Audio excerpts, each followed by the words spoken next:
Olá pessoal, aqui é Fábio Urso. Vini aqui. E nós vamos apresentar aqui, eu vou apresentar e ele vai fazer as perguntas, né? Uhum. Eu vou falar sobre o sistema e cenário a qual eu irei narrar, né? Irei fazer o storyteller dele, né? Aqui, que é Scion, o joguinho de Deus. Temos dois membros que vão participar, né, da mesa e mais 3 convidados.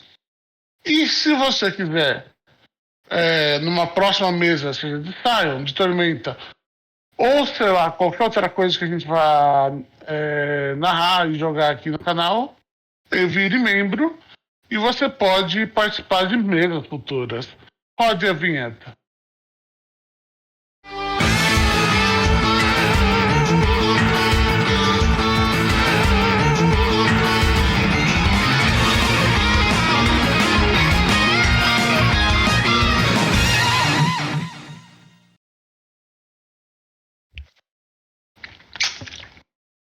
A vinheta acabou. Olá, pessoal, volta aí. Então, vamos lá. Saion. Vamos lá. O que eu quero apresentar para vocês hoje é o sistema de Sion. O Sion foi o último dos RPGs da White Wolf. Na época, a White Wolf ainda era uma publisher própria, antes da junção com a CPP. CPP ou PCC? Não, PCC é outra coisa. É outra coisa. É outra coisa.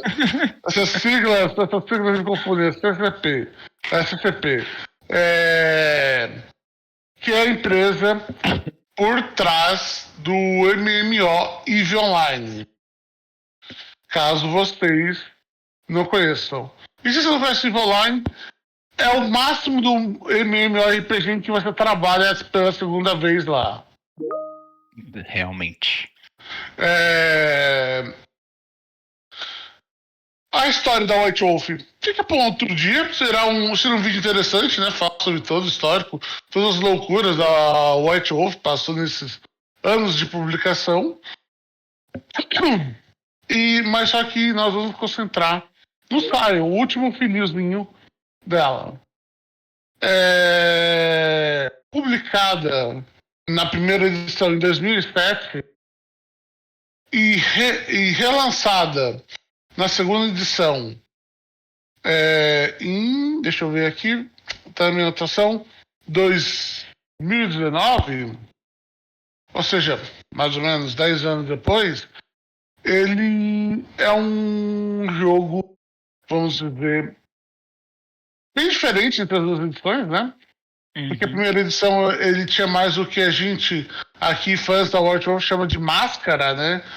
De ser um jogo em que o mundo mágico, o mundo misterioso não é aparente, mas o segundo é muito aparente. Vamos começar explicando o cenário da segunda edição, que é onde vai se passar essa história. Bom, é simples, uma frase: deuses são reais. Todos os mitos são verdadeiros. O Thor, algum deus aqui, eu esqueci o nome da deusa do sol japonesa. Amaterasu. Amaterasu. O Hércules. O Ra. O Goku. Todos eles existem e estão todos andando sobre essa terra maravilhosa. Uhum. Todos eles existem. E não só eles existem, como sátiros, fadas, minotauros, onis, gigantes. Tem tudo nesse cenário desse tipo de coisa. De seres, vamos dizer, mágicos, mitológicos até. Então, os jogadores podem trombar, de repente, com um bando de ninfas que está ocupando um lago. Podem ter problemas com gigantes de gelo que estão bravos porque estão no calor do Brasil. Podem encontrar uma esfinge no meio da biblioteca que devora você se você não respeitar o silêncio de uma biblioteca. Ou que pode lhe fazer um jogo de adivinhações, né? Charadinhas. Charadinhas. Então, todos esses tipos de coisas existem. E é bem interessante, na minha opinião, essa ideia de que o mundo ele é mágico. Mas no final das contas a gente ainda tem que pagar as contas. Uhum. É um mundo onde deuses criam os seus filhos, né? Que são os Scion, que dá nome ao jogo. Scion é alguém que recebeu uma bênção divina, seja porque ele é filho de um deus, ele é reencarnação de um deus, ele foi apenas escolhido pela sua habilidade, ou até mesmo foi criado por aquele deus. Todas essas opções são possíveis. E eu acho interessante trabalhar com todas elas aqui com os nossos jogadores.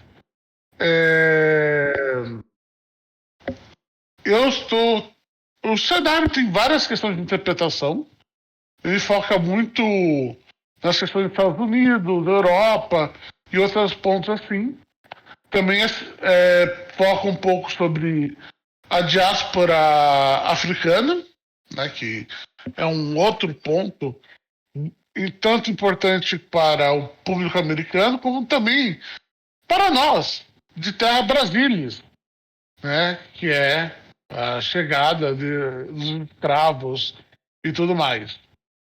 Eu também estou colocando outros pontos importantes que eu gostaria de pôr na campanha, como o papel central da igreja dentro do país, assim como as várias administrações de várias igrejas diferentes. Nesse caso, igrejas não são mais tão diferentes como diferentes interpretações da Bíblia, mas são literalmente diferentes.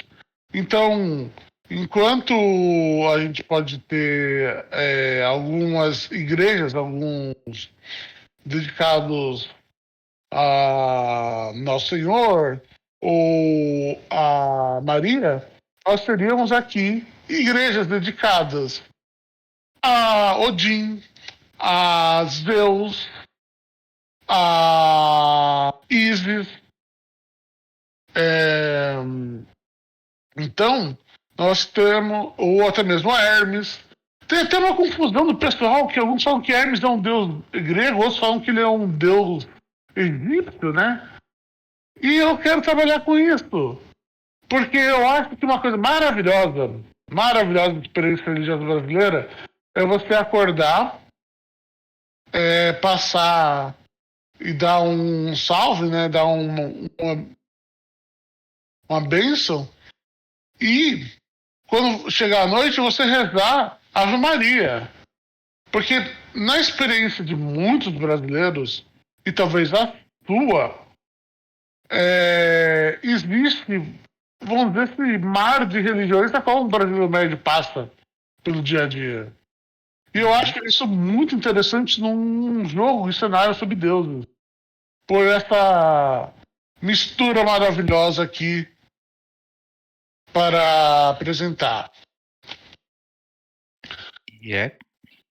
O que eu também estou trabalhando questões de diáspora africana, de questões de colonialismo. Vai ser bem interessante, assim como os mitos de Lovecraft, de Mundo dos Sonhos. Vai ser bem legal. Só um adendo, Urso, que você esqueceu, tá? Que no cenário de Scion os deuses existem, porém não os deuses de ascendência abraânica, porque eu acredito que eles olharam e falaram, dá pra colocar? Não, é muito OP. Então não tem isso. Deus da é muito OP, gente. Não tem como ter no sistema. Não só é muito OP, como também se diminuísse o poder para ficar certinho, e iria ter certa polêmica aqui, né? Sim. Como assim, Deus e Deus estão na porrada e Deus automaticamente vence. Então, tipo, eles tiveram que cortar os deuses abraâmicos. Para quem está se perguntando cadê o Sion de Jesus? Não vai ter. A linhagem carolíngia não vai ter seus poderes mágicos aqui.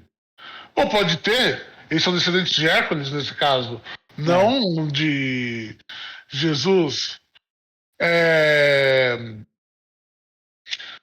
Quanto ao sistema, eu acho o sistema muito interessante. Eu queria começar com os passes, né? Porque a segunda edição faz parte do Story Pass. O Story Pass é o sistema de narrativista que eles criaram, né, para o Sion segunda edição e depois foi usado para outros jogos da Onyx Pass, né? Porque em 2012 a Onyx Pass comprou o direito do Sion e de alguns outros RPGs da White Wolf no momento, né? E eles estão aproveitando para criar. Inclusive, para quem gostou do trabalho da segunda edição de Crônicas, mas não gostou tanto do trabalho da quinta edição do Mundo das Trevas, eles estão para lançar o Curseborn, que é a versão deles de um mundo de, como é que se diz, fantasia urbana, só que agora com os direitos deles, né? Usando o sistema de Story Pass que eles estão trabalhando já faz quase 10 anos, né? E que é bem interessante como sistema. Eu gostei particularmente bastante. Aguita. Bebam água, pessoal. Ou café se estiverem com sono. É o café se estiverem com sono. Mas, por favor, tem preferência à água. Hidratem-se. Hidratem-se. A pedra do rim, você não é uma ostra. Não tenha pedras dentro de você. Vamos lá. O Sion, né? Ele é baseado no Story Path. O Story Path é um sistema bem interessante em que ele pega algumas coisas que vieram já do Crônicas, né? Isso na época que o Crônicas ainda era chamado de Novo Mundo das Trevas. E aí, várias coisas. Uma coisa interessante para quem conhece o sistema, são jogados vários dados de 10 lados. Normalmente na sua ficha você tem alguns atributos e skills. Atributos seriam força e skill, por exemplo, seria briga. E você roda uma quantidade de dados de 10 lados igual ao número dessas bolinhas somadas. Ou de outras características que você usa. Uma coisa que eles colocaram muito interessante é que os bônus não são dados de mais bolinhas, ou seja, não são dados de mais dados. E sim, é dado em enhancements, né? Em aumentos, melhorias. Tradução, eu acho. Essas melhorias dão mais sucesso se você obtiver um sucesso. Então, elas são mais fortes no sentido que elas são mais garantidas. É mais fraco no sentido de que depende que os dados básicos que você já tinha desde o começo deem sucesso. É um equilíbrio muito interessante de que o dado, agora, ele é mais raro, é um recurso mais precioso, mas simultaneamente o sucesso não é mais tanto um recurso tão caro assim. Você pode... Tem várias maneiras de você ganhar enhancements, e esses enhancements melhoram a sua jogada. o que é bem interessante, na minha opinião. Que tem vezes quando você tem muito enhancement, você vai tentar procurar como arranjar mais dados. Pra ter certeza que vai ter sucesso. Enquanto se você tem muitos dados, você vai querer procurar enhancement. Então tem dois caminhos para melhorias dentro de um único teste. Bem legal, bem legal. Gostaria de falar alguns status que os personagens têm, que vai ser citado aqui durante a mesa. Por exemplo, lenda. Lenda, a princípio, para jogadores de nível heróico, que aliás é bom, eu não citei isso antes, mas a primeira edição ela só tem o heróico, o semideus e o deus, enquanto a segunda também tem o nível origem, que é para quem gosta de jogar personagens que têm alguns poderes muito pequenos, mas que ainda são ligados aos deuses. Já aqui o herói, que é o nível da nossa campanha, né? Todos os personagens são heróis.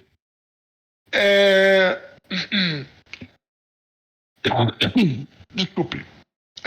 São heróis. Eles vão ter algo que se chama lenda. Lenda é basicamente a ligação dele com a narrativa ligada ao deus dele, ao panteão dele e a própria história dele.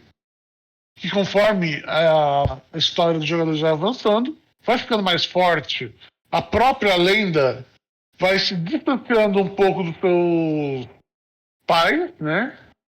Ou até se aproximando mais, né? Você vai ficando cada vez mais parecido com seu pai. Ou, se não, você se afasta. Mas você ainda fica dentro do panteão até o ponto que você começa o caminho para virar um deus. Eu não pretendo narrar essa parte, eu pretendo me limitar aos 4 primeiros níveis, que é chamado de herói. Além também tem uma coisa muito interessante, que ela tem vários efeitos de gameplay. Só citando alguns, ela adiciona escala, que é uma coisa que eu vou explicar daqui a pouco. Adiciona também alguns marvels, que são maravilhas, né? Que são habilidades de fazer pequenos milagres, porque você é um ser divino. Assim como também permite que você altere tanto o cenário, como afete vamos dizer, mundano, que a partir de agora é basicamente todas as pessoas que não têm lenda. Como eu digo, o Zé da padaria. O Zé da padaria não tem lenda, mas vocês, jogadores, têm. E vocês verão como eles vão usar e criar e aumentar e fazer merda com a própria lenda. Uma coisa interessante dessa questão de lenda é que ela é retroativa. Como um panteão é criado pela fé das pessoas, ele retroativamente criou o mundo. Mesmo que não tenha criado antes, agora ele criou. Eu acho isso bem interessante. Eu gosto de retroatividade narrativa. Dá para fazer coisas bem legais com isso. Eles também têm a questão de escala. O que é escala? Escala é basicamente o que você imaginaria que escala é. O tamanho de uma coisa. Só que, conforme os jogadores vão aumentando, melhorando, ampliando suas próprias lendas, a escala vai aumentando. Por exemplo, um prédio é escala 3. Você não consegue atacar algo com 2 escalas acima de você. Então, no começo do jogo, você não pode cortar um prédio. Mas na metade do jogo, cortar um prédio não é uma coisa impossível. Você pode simplesmente com um ataque falar, eu ataco o prédio.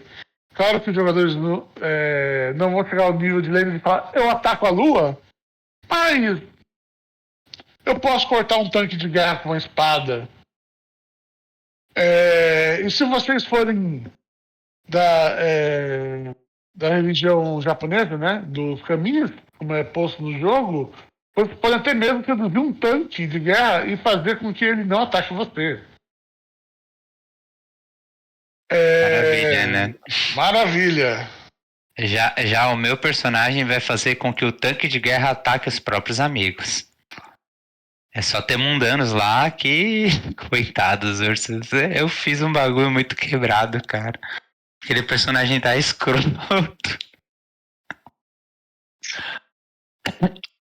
Exato. Voltando, eu também gostaria de comentar sobre a questão dos callings. Os jogadores, eles têm funções narrativas. Não no sentido que eles são jogadores, são, obviamente, protagonistas e com funções narrativas. Mas não, eles têm funções narrativas com seus próprios panteões, isso é bem interessante. Que é basicamente, se você acompanha qualquer outra coisa são os poderes, são as habilidades de classe, são as coisas que eles têm. Tem vários bem interessantes e vai ser muito divertido vê-los usarem seus poderes. Aguardem para essa parte. Assim como aguardem para qual panteão cada um pertence e qual vai jogar. Desculpe.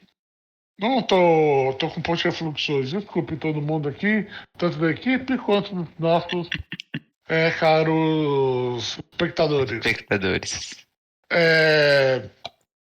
O segunda parte, assim. Não é segunda, acho que eu já estou na terceira parte que eu queria comentar. Os paths. Os paths é basicamente a base do sistema do Story Path. Que são tipo decisões, caminhos que os jogadores tomaram que podem buscar na narrativa. Um dos nossos personagens é um músico famoso. E ele pode usar isso para entrar em festas ou pegar o dinheiro de que músicos famosos têm para comprar uma coisa.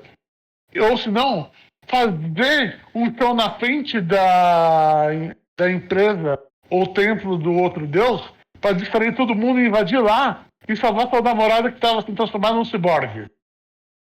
Referências aí para quem sabe. Quem não sabe, é outro RPG clássico aqui que talvez algum dia eu narre. Se me dá uma loucura de narrar esse tema que é historicamente complexo. Ok. O que eu gostaria também de comentar é sobre os diferentes panteões. Assim, é interessante como eles trabalharam. E uma coisa importante é como os panteões se misturam. Tipo, tem passagens que falam que Odin e Thor saem pra caçar juntos, como hobby. De vez em quando, assim. O Thor, ele é truta do Hércules. Os deuses chineses e japoneses meio que conversam com os outros. E os dois conversam com os budistas. É bem interessante esse cenário em que esses deuses se misturam. Eu acho interessante, né? Porque os deuses não são fechadinhos em seu próprio clube, né? A qual nós chamamos de panteão. Eles interagem, os panteões têm interação entre uns dos outros. Alguns panteões odeiam outros panteões. Alguns panteões são aliados de outros panteões. Alguns panteões só querem ficar no canto deles. Eles estão cansados de toda essa briga por mais lenda, por mais fiéis, esse tipo de coisa. Porque lembrando, conforme os jogadores vão ganhando lenda, eles vão ficando mais famosos e depois de um tempo eles começam a ter fiéis deles. Pessoas que seguem eles como a divindade que são. Então vamos lá. Alguma pergunta aqui, Vini? Sim, o cenário em si, eu imagino, cara, que dá pra tirar muito leite com manga, porque, por exemplo, os panteões interagem entre si. Ao meu ver, todos os panteões odeiam o panteão grego só por causa de Zeus. O que esse cara pegou mulher de terceiro ou esposo de terceiro à toa virando uma cabra não tá escrito na história, Urso. Exato. As pessoas, em geral, respeitam os deuses, mas não são exatamente amigas. São poucos panteões que realmente gostam do grego. Por exemplo, Os orixás não gostam dos panteões europeus, tanto o grego quanto o nórdico, porque consideram eles invasores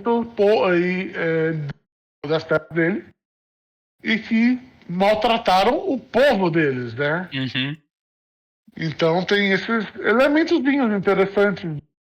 Combinação de história do mundo com história do Sion. Uma outra coisa que eu acho que vai ficar interessante é que, pelo que eu tava vendo dos players da mesa, cada um tendo seus respectivos panteões, não tá tudo agregado no mesmo. Não é todo mundo nórdico, não é todo mundo grego, não é todo mundo dos orixás. Cada um é de um, pelo que eu tava vendo lá na mesa. Então, isso, cara, vai gerar, tipo... Vai ser interessante ver como você vai juntar esse grupo. Eu só quero ver isso. Eu já tenho aqui, mas vai ficar... Não vou falar. Vocês vão ver na primeira sessão. Aguardem. Meu personagem mesmo, cara...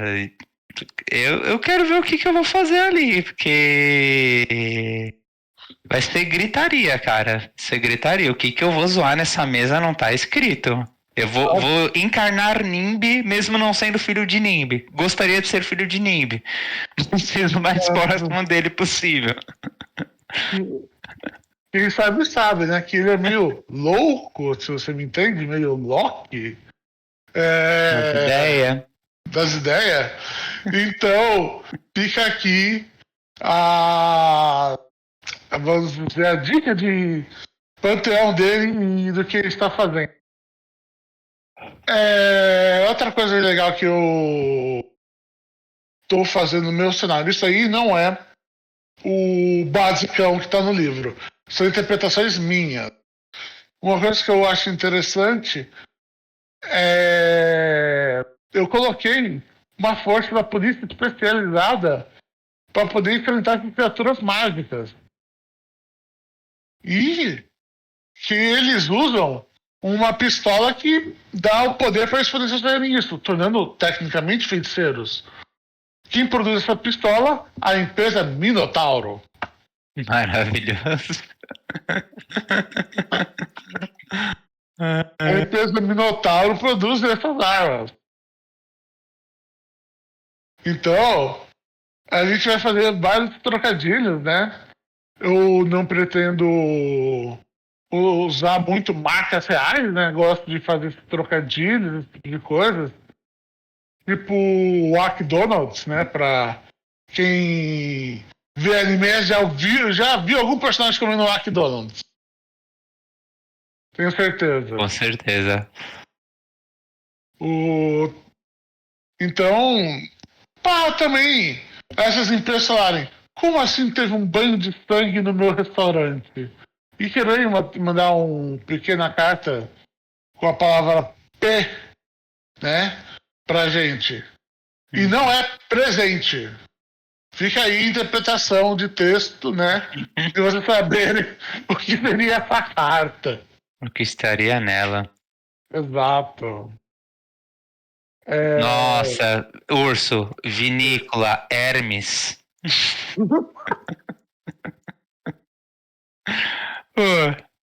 Tá aí, cara. Tá aí. Tá aí.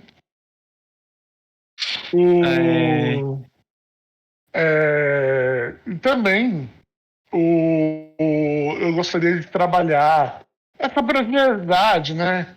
Andar de, vamos dizer, não seria Fusca, né? Talvez eu invente um nome melhor até lá, mas Fuscas, sandálias e esse tipo de coisa. Porque vai ser bem interessante, né? A sandália é Maores. Maores! Muito bom. Pô, vai, tá aí, cara, tá aí. E tá aí. Mas tá aí a ideia, assim, de fazer esse cenário maravilhoso. Eu acho que vai ser bem divertido. Os trocadilhos com esse novo mundo. Aliás, o jogo vai se passar nominalmente em São Paulo, Mas por causa desse mundo, eu vou chamar São Paulo. Então, esses trocadilhos, essas coisas vai ser bem legal. Eu gosto dos jogadores que reunimos. Eu acho que eles vão fazer com que a história avance, ou que ela fique dando volta de uma forma muito engraçada, como aquele cachorrinho fofinho que você vê correndo atrás do próprio rabo e você começa a rir disso. Vai se divertir de ambas as formas. E eu espero muito que tudo dê certo. Se não der, bom, tentamos, né? Urso, uma ideia. Você pode fazer, na história, duas empresas de bronzeamento artificiais que são rivais, a Materaço e Rá. Boa. Exato. Ai, cara. Eu vou te dar ideia até o fim do mundo, velho. Você abriu a caixa de Pandora, literalmente. Sim. Nossa! O Kinder Ovo! Kinder Pandora, velho! Que vem com uma surpresa inusitada dentro! Exato!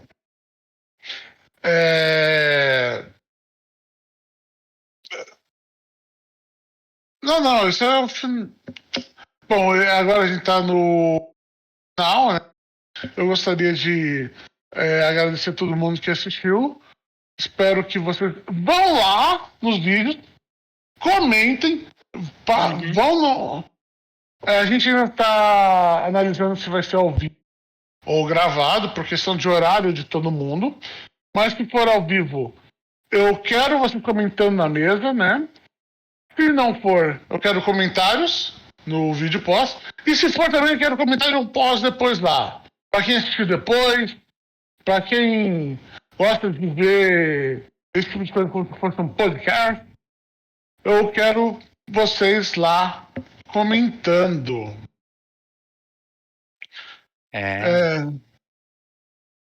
E também, gente, nos comentários, deem sugestões para a mesa. Que panteão podemos usar? Que marcas os panteões podem ter? Rivalidades, intrigas, que isso daí dá um universo. Né? Então, divirtam-se. Quem sabe a gente usa. Exato. Dê ideias, dê piadas, dê trocadilhos. Vamos lá. Participem. Eu gostaria de terminar aqui e agradecer a companhia do Vini, que deu ideias maravilhosas, assim, para a mesa. Eu gostaria de agradecer a vocês que estão assistindo e espero que gostem da mesa quando ela for lançada. Beijunda! Aí. Tchau, tchau, gente.